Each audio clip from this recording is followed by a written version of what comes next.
সালাতু সালাম গো আমার দরুদ সালাম গো আমার কোয় নবী মুস্তাফায়।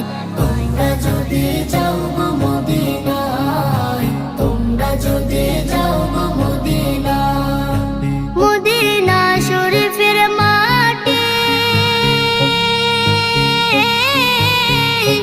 আমার চোখে মুখে বুকে মাখিও।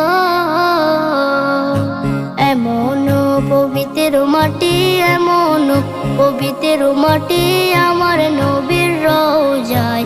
তোমরা যদি যাও গো মদিনায়, তোমরা যদি যাও গো মদিনায়। ইয়া রাসূলুল্লাহ ইয়া হাবিবাল্লাহ, ইয়া রাসূলুল্লাহ ইয়া হাবিবাল্লাহ।